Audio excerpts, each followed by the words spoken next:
IPO हो तो ऐसा हमारी खास पेशकश हमारे साथ जो है अरुण जी बने हुए हैं, आईपीओ बाजार पे पैनी निगाह रखते हैं। और सर सॉरी, आपको मैंने सिर्फ आईपीओ बाजार के लिए आपसे बातचीत की थी, लेकिन कई सारे घटनाक्रम के साथ आप पे बातचीत हुई। आप व्यस्त हैं, आप बाहर हैं और कई सारे आईपीओ पे आपकी निगाहें अभी भी हैं, वहाँ पे आप परख रहे हैं। लेकिन शुरुआत आज सर करना चाहेंगे एचडीबी फाइनेंशियल आईपीओ के साथ। आज से इसका आगाज़ हो रहा है, पहला दिन है और बड़ा डर सा लग रहा है, क्योंकि जब जब कोई बड़ा नाम आता है तो बाजार में बड़ी गतिविधियां होने लगती हैं, उम्मीद पे खरा नहीं उतरता है। एचडीबी फाइनेंशियल आईपीओ जो कि अभी आज से खुल रहा है, आज से खुल चुका है, क्या टिप्पणी रहेगी सर आपकी? सर दो चीज इम्पोर्टेंट है। सबसे पहला कि आईपीओ के अनाउंसमेंट के 7-8 दिन पहले इसका अनलिस्टेड जो एक तीसरा मार्केट है उसमें इसका भाव करीब 1150-1200 के बीच में ट्रेडिंग हो रहा था। प्राइस बैंड कंपनी ने 700-740 अनाउंस किया।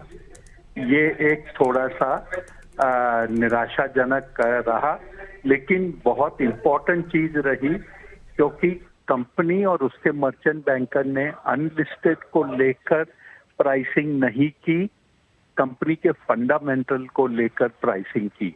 तो अगर आपका इसमें विचार मीडियम टू लॉन्ग टर्म के लिए इन्वेस्ट करने का है तो आप अवश्य कर सकते हैं, लेकिन शॉर्ट टर्म में जो कुछ प्रीमियम 40 से 60 रुपए के बीच में चल रहा है उसके लिए अगर आप ट्रेड करना चाहते हैं तो 10% से कम होता है, शायद वो बेनिफिट नहीं रहे।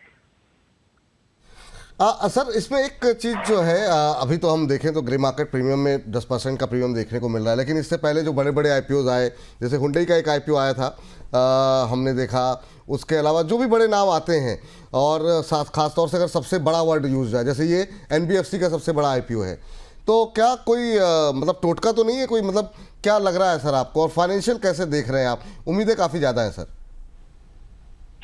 इसके फाइनेंशियल की अगर बात करें तो पिछले 12-18 महीने में कंपनी की जो परफॉर्मेंस है उसमें थोड़ा सा डिटेरियोरेशन देखने को मिला है। स्ट्रेस्ड एसेट्स पे थोड़ा जोर आया है।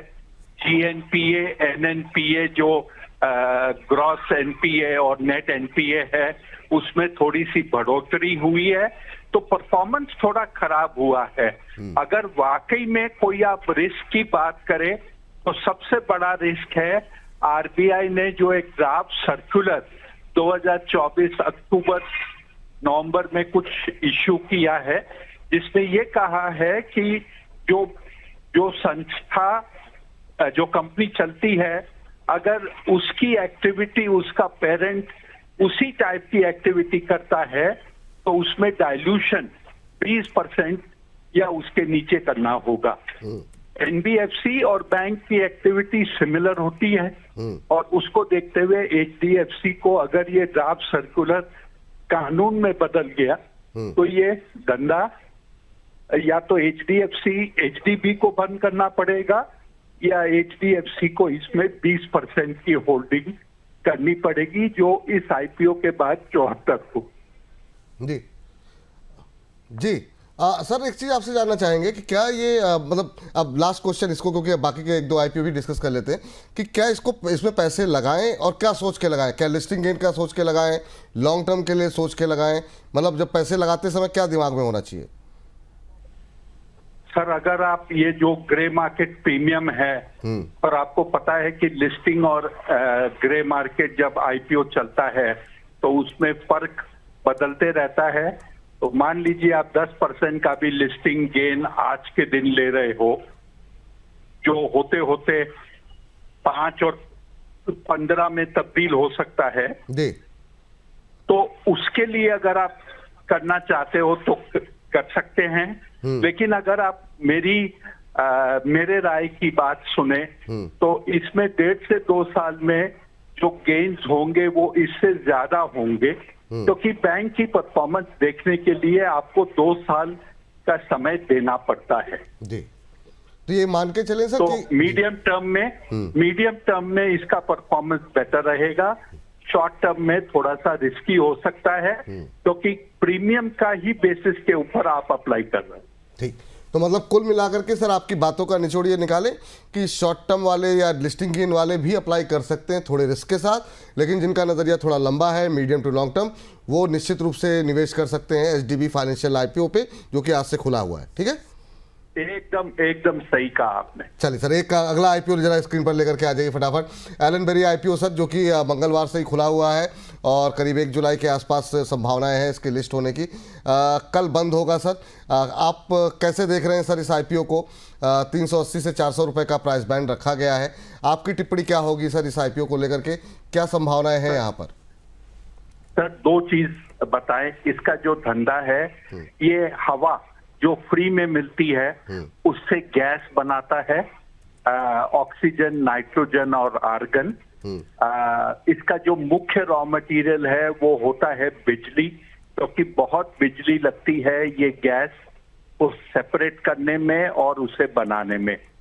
अब जहां तक ये कंपनी का सवाल है, ये जो काम है ये सभी मल्टीनेशनल कंपनी कर रही है और इसका क्लोजेस्ट कंपेटिटर है एक कंपनी लिंडे करके। बिल्कुल, तो लिंडे की वैल्यूएशन और एलन बेरी की वैल्यूएशन में डबल का फर्क है। वो करीब 130 के पी पे चल रहा है, ये करीब 70 के पी पे आ रहा है। तो खुदा न खास्ता अगर किसी के पास लिंडे के शेयर हैं तो वो थोड़े बेचकर इसमें अप्लाई कर सकता है, उसको एक आर्बिट्राज मिल जाएगा। मान लीजिए आपके पास शेयर लिंडे के नहीं है और आप इसको अप्लाई करते हो, तो आपको एडवांटेज ये मिलेगा कि जो 70 का पीई है, ये उम्मीद करके आप अप्लाई करो कि 70 से ये पीई 140 के तरफ ऊपर के तरफ बढ़े, चाहे वो 80 पे आए या 85 पे आए, वो आपकी अपसाइड हो सकती है। मीडियम टर्म में क्योंकि कंपनी कैपेसिटी बढ़ा रही है, उलूबेरिया जो प्लांट है बंगाल में 110 टन से बढ़ाकर 330 टन पर डे कर रहा है, वो एक बड़ा अपसाइड कंपनी के लिए होगा। तो ये सर अभी के लिए अगर एलन बेरी में पैसे लगाने हो तो क्या सोच के लगाएं? मतलब लिस्टिंग गेन के लिए या फिर यहाँ पर भी मीडियम टू लॉन्ग टर्म नजर आती है? Sir, medium to long term तो पक्का ऐसा लगता है कि इसमें पैसा बनेगा। अगर शॉर्ट टर्म में भी बन गया तो जो वो सोने में सुहागा की बात होती है वैसा हो जाएगा, बट मीडियम टर्म में लगाने वाला कमाएगा। जी, चलिए ये बात यहाँ पर निकल करके आती हुई एलन बेरी को लेकर के अगले आईपीओ को जरा स्क्रीन पर लेकर के आइए। ग्लोबल सिविल प्रोजेक्ट, और यहाँ अब तक दोनों आईपीओ में सब्सक्राइब किया है, 2 आईपीओ पे जो हमने बातचीत की है। शॉर्ट टर्म को लेकर के थोड़ा सा आशंका, चिंताएं हो सकती है, मीडियम टू लॉन्ग टर्म में दोनों में अप्लाई की सलाह। बाद में रेटिंग भी करवाएंगे, अभी बने रहिए। तो ये है Global Civil Project IPO sir. ये भी जो है कल क्लोज हो रहा है। एक छोटा टिकट साइज है, थोड़ा इंटरेस्ट लोगों का बढ़ सकता है यहाँ पर। कल क्लोज हो रहा है, 1 जुलाई को इसकी भी संभावित लिस्टिंग है। ग्लोबल सिविल प्रोजेक्ट्स पे सर आपका व्यू क्या होगा? अभी क्या करना चाहिए? क्या इसको अवॉइड करें या फिर ये भी जो है सब्सक्राइब करने की सलाह रहेगी यहाँ पर? सर देखिए, कंपनी की साइज बहुत छोटी है, इंफ्रा प्रोजेक्ट, इंफ्रास्ट्रक्चर से संबंधित कंपनी है। इसमें आदत हो गई है सभी लोगों की कि ऑर्डर बुक की बात करते हैं कई हजार करोड़ों की। इसकी ऑर्डर बुक 660 करोड़ के आसपास है, जो एक छोटा नंबर है। थोड़ा सा डर ऐसा लगता है कि शॉर्ट टर्म के लिए इसको अप्लाई करो तो क्या होगा। मीडियम टर्म के लिए ठीक रहेगा। और फिर आप एंड में, शो के एंड में एक सवाल पूछोगे कि मल्टीपल चॉइस है, अगर उनकी रैंकिंग करके पैसे लिमिटेड हो तो क्या इसमें अप्लाई करे या न करे। तो उस समय इसमें राय ये आएगी कि ये नीचे के तरफ का नंबर आएगा, तो अगर पैसे खत्म हो जाते हैं तो शायद इसमें लगाने के लिए मौका न मिले। ये सर, ये जब लंबे समय तक मतलब एक अंडरस्टैंडिंग बन जाती है ना सर, उसका फायदा ये होता है कि आपको पता है कि सवाल क्या आएंगे, आखिरी वाला सवाल क्या आएगा, तो वो रहेगा सर। वो आपसे पूछेंगे, बस फटाफट अगली कंपनी लेकर के आ जाइए इस पर। तो यहाँ पर भी राय ये है कि देखते हैं, अभी आप लोग बने रहिए प्रोग्राम में। कल्पतरु सर, कल्पतरु को लेकर के अभी क्या व्यू निकल करके आ रहा है? रहा है, या इसके भी एक पेरेंट कंपनी जो है वो पहले से लिस्टेड कंपनी है? और अभी अगर हम देखें तो ये 387-414 के आसपास का यहाँ पर अगर हम देखें तो जो प्राइस बैंड है वो रखा गया है। प्रॉफिट आफ्टर टैक्स में धीरे धीरे करके हम देख रहे हैं कि बेहतर स्थिति होती हुई दिखाई दे रही है। 125 करोड़ का लॉस था, फिर 229 करोड़ का लॉस हुआ, फिर अब जाकर के 130 करोड़ के आसपास का लॉस है। ग्रे मार्केट में खास प्रीमियम नहीं है सर, क्या करें कल्पतरू में? सर कल्पतरू के दो मेजर इश्यू है, एक कंपनी लॉस मेकिंग है, दूसरा इसके पास में बड़ा डेट लिया हुआ है जिसके कारण कंपनी जिसे कहते हैं कि एक फाइनेंशियल स्ट्रेस होता है, डेट चुकाना पड़ता है। ये जो लोन लिया हुआ है इसके दो मुख्य कारण हैं, कई सारे प्रोजेक्ट्स ऑन हैंड चल रहे हैं, प्लस इसके पास में करीब 8,200 करोड़ की इन्वेंट्री है जो फ्लैट्स तैयार हो चुके हैं और बिके नहीं है। उम्मीद ये जताई जा रही है कि आने वाले 6 से 12 महीने में ये फ्लैट्स बिक जाएंगे, प्रोजेक्ट एग्जीक्यूशन की रफ्तार बढ़ेगी, जिससे कि रुपए जो डेट है उसका रीपेमेंट हो सकता है, और जो कंपनी ने 9 महीने में एक नॉमिनल प्रॉफिट किया था वो अब रेगुलर हो जाएगा। तो लॉन्ग टर्म प्ले है, रियल एस्टेट वैसे भी लॉन्ग टर्म प्ले है। कंपनी का फोकस एमएमआरडीए में ज्यादा है, और इसके पास में थाना जो बंबई का एक सबर्ब है, एक्सटेंडेड एरिया है, उसमें एक बहुत बड़ा लैंड पार्सल भी है जहां पर ये अच्छा काम कर रही है। तो लॉन्ग टर्म प्लेयर वाले इसको देख सकते हैं, शॉर्ट टर्म के लिए या लिस्टिंग गेन के लिए इसमें निवेश न करें। और अगर आपको डर हो कि प्रीमियम बहुत ज्यादा नहीं है तो क्या करें, अवॉइड करें। आप लिस्टिंग के बाद भी इस कंपनी पे निर्णय ले सकते हो कि आपको क्या करना है। ठीक सर। सर रेटिंग पे आए सर, उससे पहले जरा एक हमारे दर्शक हैं बहुत देर से कह रहे हैं कि सर से पूछ लीजिए, एनवायरो इंफ्रा लेकर के बैठे हुए हैं, तो ये हाल की लिस्टिंग है सर, क्या अगर जिसके पास है वो क्या करे सर, जिन लोगों ने निकले नहीं लिस्टिंग गेन लेकर के? सर ईमानदारी से कहूं तो एनवायरो इंफ्रा को बहुत समय से देखा नहीं है, बट जहां तक याद आता है ये कंपनी वाटर से कनेक्टेड है, फ्रेश वाटर, सूएज वाटर दोनों का ट्रीटमेंट करती है। और हाल ही में शायद इसमें कुछ सुर्खियां आई थी कि इसे कुछ बड़े ऑर्डर मिले हैं वाटर ट्रीटमेंट के, तो अगर ऐसा है तो इसमें कुछ मार्केट मूवमेंट पॉजिटिव साइड पे आना चाहिए। ठीक सर।